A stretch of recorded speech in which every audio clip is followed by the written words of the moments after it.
menjawab soal UTS Pendidikan Agama nomor 1 dan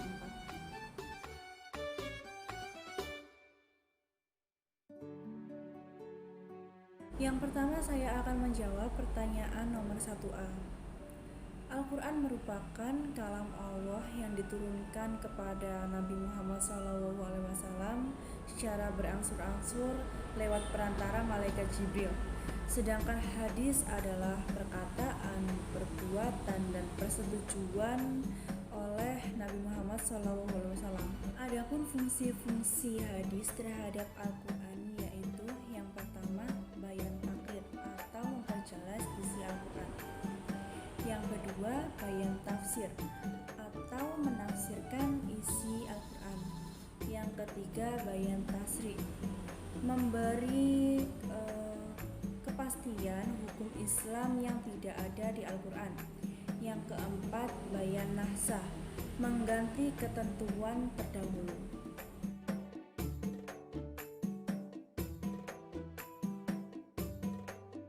Kemudian nomor 1B, ijtihad merupakan upaya untuk menggali suatu hukum yang sudah ada pada zaman Rasulullah SAW.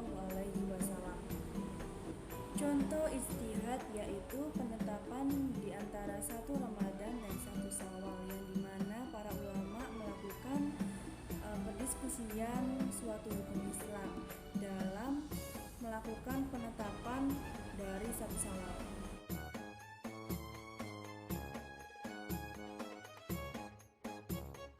Untuk nomor 4A, karakteristik muslim bersifat jujur dan adil itu sudah terdapat pada Al-Quran, di mana itu sifat yang sama dengan Rasulullah SAW dan bertakwa kepada Allah SWT.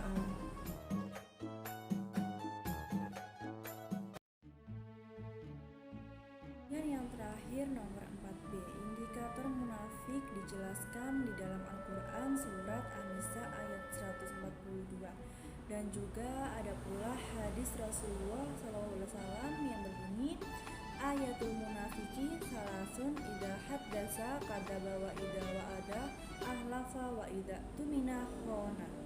Assalamualaikum warahmatullahi wabarakatuh. Perkenalkan, nama saya Natasha Kristanti. Di sini saya akan menjawab soal UTS Penilaian Agama Islam nomor 2.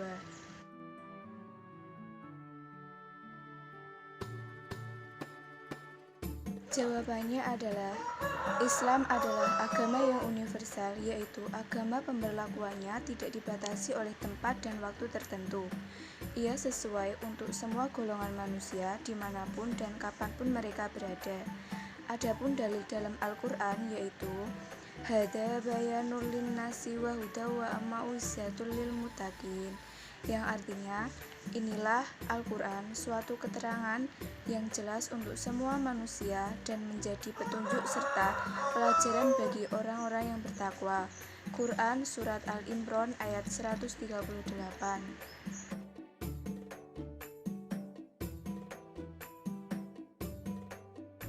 Jawabannya adalah akhlak, yaitu sifat yang tertanam di dalam diri seorang manusia yang bisa mengeluarkan sesuatu dengan senang dan mudah tanpa adanya suatu pemikiran dan paksaan. Seseorang dapat dikatakan bahwa dia berakhlak jika hal tersebut timbul dengan dirinya sendiri yang didukung oleh motivasinya tanpa adanya unsur paksaan dan pertimbangan yang panjang. Adapun dalil dalam Al-Quran tentang akhlak yaitu wa innaka la'ala kulin azim, artinya dan sesungguhnya engkau benar-benar berbudi pekerti yang luhur. Quran Surat Al-Qalam ayat 4. Dan hadis tentang akhlak yaitu inna min akhobakum ilayya akrobikum minay majlisan yauma qiyamati ahsanakum ajlakun, artinya sesungguhnya di antara orang-orang yang paling aku cintai dan aku paling dekat dengan tempat duduknya pada hari kiamat denganku, yaitu orang-orang yang paling baik akhlaknya. Hadis riwayat Tirmizi.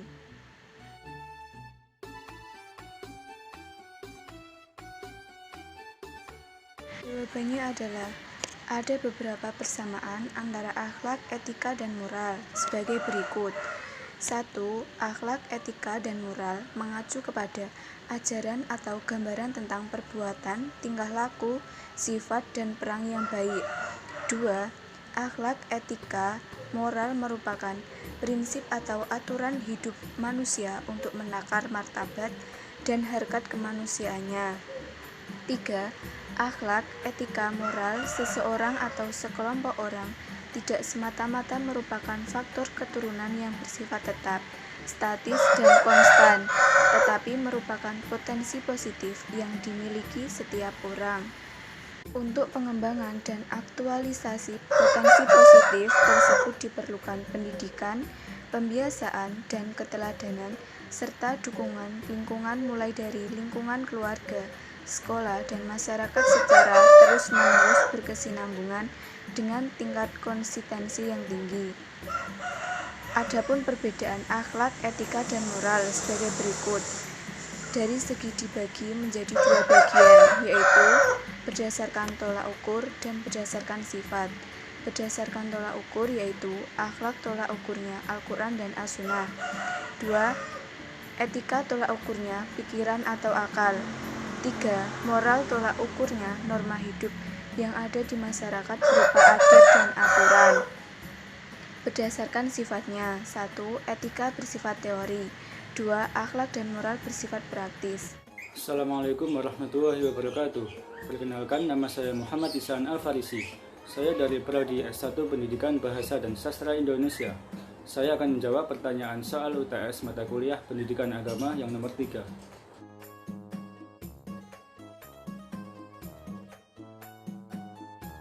Sunnatullah adalah kebiasaan atau cara Allah dalam mengatur alam dunia.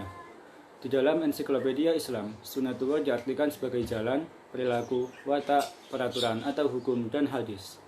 Sunnatullah merupakan ketentuan-ketentuan, hukum-hukum atau ketetapan Allah Subhanahu wa Ta'ala yang berlaku di alam semesta.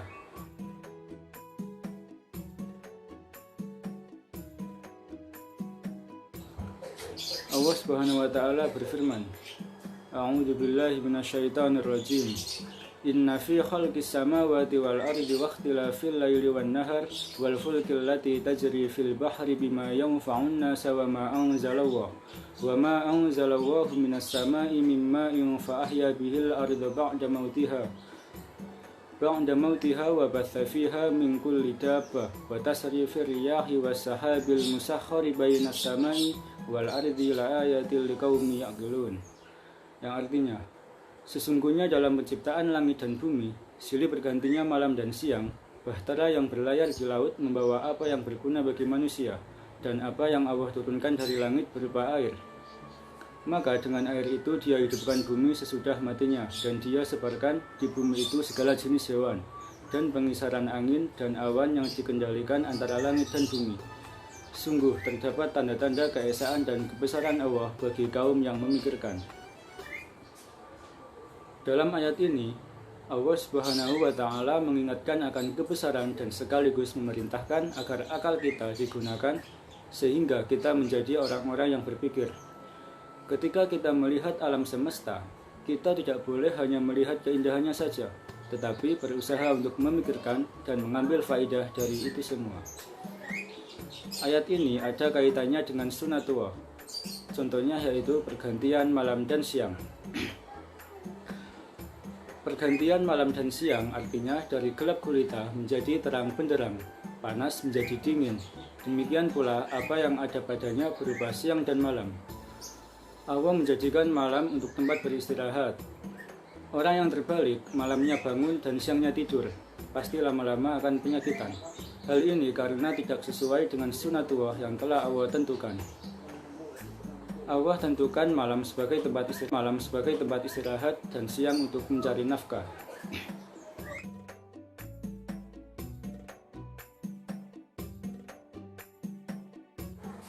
Sunnatullah adalah kehendak yang merupakan takdir atau qadar Allah Subhanahu wa Ta'ala yang sudah ditetapkan terlebih dahulu dan tidak bisa diubah.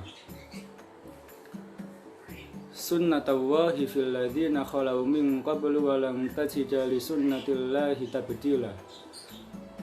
Yang artinya, sebagai sunatullah yang berlaku atas orang-orang yang terdahulu atau sebelummu, dan kamu sekali-kali tidak akan mendapati perubahan pada sunatullah. Quran Surat Al-Ahzab ayat 62. Sunnah dalam ayat ini bermakna sunnatullah, yaitu ketetapan Allah Subhanahu wa Ta'ala yang telah dibakukan. Misalnya, kita tidak bisa mengubah perjalanan matahari agar berjalan dari barat ke timur. Kita tidak bisa meminta hidup abadi. Kita tidak bisa meminta hidup tanpa mengalami kesulitan. Kita tidak bisa meminta dunia ini bebas dari orang jahat, preman, dan sebagainya. Semua itu adalah sunatullah yang sudah dibukukan dan dibakukan. Demikian jawaban dari saya. Bila ada kesalahan, saya mohon maaf yang sebesar-besarnya. Nun wal qalam wa ma yasturun. Wassalamualaikum warahmatullahi wabarakatuh.